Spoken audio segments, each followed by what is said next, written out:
సింహరాశి వారికి ఈ వార ప్రారంభంలో 3 గ్రహాలు లాభస్థానంలో ఉండగా ఈ వారం ప్రారంభమైంది.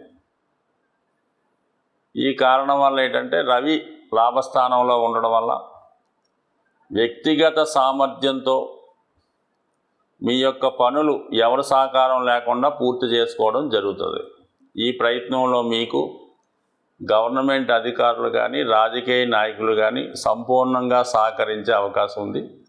లేదా అధికారంలో ఉన్నటువంటి మిత్రులు మీకు సహకరిస్తారు.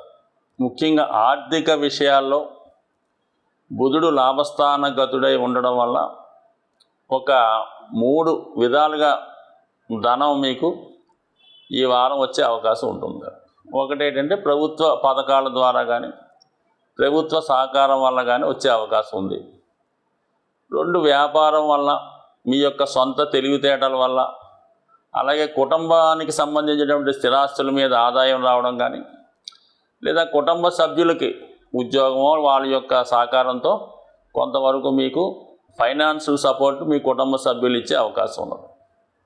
ఇక శుక్రుడు దశమాధిపతిగా లాభస్థానంలో ఉండడం వల్ల ఏంటంటే మీకు వృత్తిలో లాభం కలుగుతుంది, అభివృద్ధి కలుగుతుంది. ఈ విధంగా 3 విధాలుగా మీకు ధన సహకారం లభించే అవకాశం ఉంది. ఇందులో మీకు మిత్రులు, స్త్రీలు, అలాగే తల్లిదండ్రులు, తండ్రి గారు వీళ్ళ సహకారం ఎక్కువగా కనబడుతూ ఉంటాయి. అయితే వారం చివరలో అంటే ఇంచుమించుగా మీకు ఈ గురు, శుక్ర, శనివారాల్లో మాత్రం చాలా కార్యక్రమాలు ఇబ్బంది పెడతాయి. అనవసర ఖర్చులు, ఇతరుల చేతిలో మోసపోవడం, అలాగే చేసిన ప్రయాణంతా వృధా అవ్వడం జరుగుతూ ఉంటుంది. ముఖ్యంగా వారం చివరిలో అనవసర ఖర్చులు, అందరినీ లేదా మిత్రుల్ని నమ్మి మోసపోవడం ఈ విధంగా జరిగే అవకాశం ఉండదు. కాబట్టి వారం చివరిలో జాగ్రత్తగా వ్యవహరించండి. వారం ప్రారంభంలో కుటుంబ అవసరాల కొరకు, మీ సంతానం కొరకు, లేదంటే మీ యొక్క సంతోషాల కొరకు, సరదాల కొరకు, లేదంటే మీరు ఏదైతే చాలా కాలంగా చేద్దాం అనుకుంటున్నారో వాటి మీద ఇన్వెస్ట్ చేయడం కానీ వాటి కొరకు ఖర్చు పెట్టడం కానీ జరుగుతూ ఉంటుంది. అలాగే మరి ఈ వారంలో మీరు మీ కుటుంబ సభ్యులతో కలిసి మరి ఏదైనా దేవాలయాన్ని కానీ విహార క్షేత్రమో పుణ్యక్షేత్రమో ఏదైనా రెస్టారెంట్కో వెళ్ళే అవకాశం ఉంది.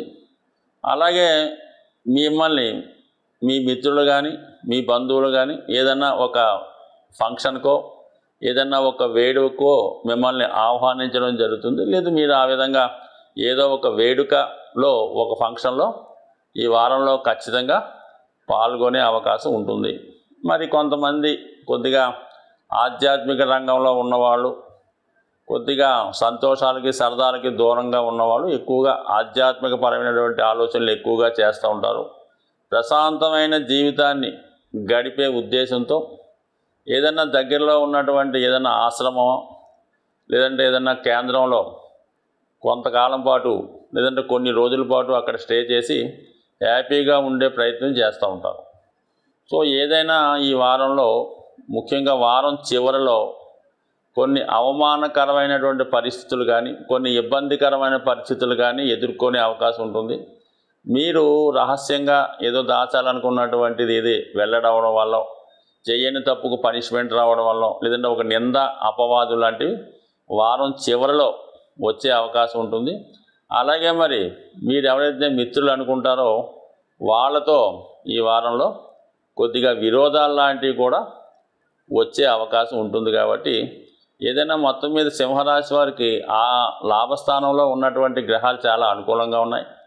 గురుబలం చాలా అనుకూలంగా ఉండడం వల్ల వృత్తిలో ఏర్పడే చికాకులు, ఇబ్బందులు కొంతవరకు సాల్వ్ అయ్యే అవకాశం ఉన్నది. కాబట్టి సో ఏదైనా ఊహల కన్నా వాస్తవంగా మీరు ఎక్కువ ప్రయత్నం చేయడం వల్ల ఎక్కువ సక్సెస్ అయ్యే అవకాశం ఉంది. అలాగే ఈజీ మనీ కోసమో లేదంటే వడ్డీ వ్యాపారం చేద్దామని ఎవరికన్నా ఎక్కువ వడ్డీకి డబ్బులు ఇవ్వడమో ఈ విధంగా స్వల్పకాలంలో అధిక లాభం కొరకు ఆశపడితే అది ఖచ్చితంగా మొదటికే మోసం వచ్చి చివరికి మీకే ఇబ్బంది, నిందలు వచ్చి ఉండే అవకాశం ఉంది కాబట్టి అటువంటి easy money, easy investment, interest business లాంటి ఎట్టి పరిస్థితుల్లో కూడా జోలికి వెళ్ళకూడదు. ఈ వారం అంతా కూడా మీరు కేవలం మరి విద్యార్థులు, చదువు, కుటుంబ విషయాలు వాటి మీద ఎక్కువ శ్రద్ధ పెట్టడం అన్నది ఉత్తమమైన విషయం. ఈ వారం మనకి ముఖ్యంగా 25వ తారీఖున సంకటహర చతుర్థి వస్తుంది. ఇది ఖచ్చితంగా ఎవరైతే ఇబ్బందుల్లో ఉంటారో, పనులు మధ్యలో ఆగిపోతుంటాయో, ఏ పని ముందుకు వెళ్ళదో వాళ్ళు ఖచ్చితంగా ఆ రోజు మీ సమీపంలో ఉన్నటువంటి విఘ్నేశ్వర ఆలయంలో ఆ టెంపుల్లో గణపతి హోమం చేస్తే ఆ గణపతి హోమంలో పాల్గొనడం, వీలైతే సాయంకాలం దాకా ఉపవాసంలాగా లైట్ ఫుడ్ తీసుకొని సాయంకాలం స్వామి అభిషేకం చేస్తారు ప్రదోష వేళలో. ఆ అభిషేకం కూడా తిలకించి దాని తర్వాత మీరు చక్కగా భోజనం చేయొచ్చు. ఇది విద్యార్థులు, వ్యాపారస్తులు అందరూ కూడా చేయొచ్చు. అయితే మనకి ప్రతి నెల కూడా కొన్ని ఇంపార్టెంట్ డేస్ ఉంటాయి. అది ఎవరైతే జ్యోతిష్ శాస్త్రాన్ని నమ్ముతారో, భగవంతుడిని నమ్ముతారో, గ్రహాన్ని ఫాలో అవుతారో వారు ఖచ్చితంగా చేయవలసినవి ఒకటేంటంటే పౌర్ణమి వెళ్ళిన 4వ రోజు వచ్చే సంకటహర చతుర్థి, అమావాస్యకు ముందు రోజు వచ్చినటువంటి మాస శివరాత్రి. ఈ రెండు కంపల్సరీగా చేసుకోవాలి సాధారణంగా ఉన్నటువంటి వాళ్ళు. ఇంకా బెటర్ రిజల్ట్ కావాలి అనుకున్న వాళ్ళు కామన్గా పౌర్ణమి రోజు ఉపవాసం అంటే ఆహారం తీసుకోవచ్చు, కానీ సాత్వికమైన ఆహారం తీసుకోవడం ఉంటుంది. పౌర్ణమి రోజు మరి అమ్మవారికి అది వెన్నెల ఉంటుంది కాబట్టి ఆ రోజు సాయంకాలం పూట వెన్నెల్లో లలితా సహస్రనామం పారాయణ చేసి అమ్మవారికి పాయసం నైవేద్యం చేయడం, ఇది పౌర్ణమి రోజు చేయడం వల్ల స్త్రీలకు ఉన్నటువంటి సమస్త దోషాలు తొలుగుతాయి. అలాగే మరి కొంతమంది అవకాశం ఉన్నవాళ్ళు ఏకాదశి చేస్తూ ఉంటారు.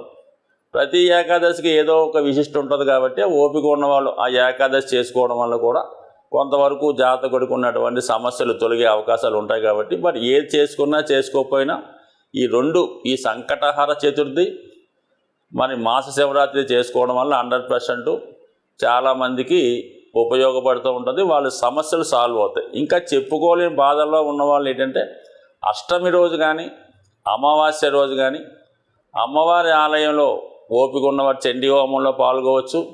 లేనివారు అమ్మవారికి ఒక గుమ్మడికాయో, ఒక 4 కొబ్బరికాయలు సమర్పించి మరి ఆ రోజు కూడా మరి కొంత నియమంగా ఉంటూ మంచి కార్యక్రమాల్లో పాల్గొనడం వల్ల కూడా కొంతవరకు ఈ పూర్వకాలం గత జన్మ దోషాలు సాల్వ్ అయ్యే అవకాశం ఉంటుంది. స్వస్తి.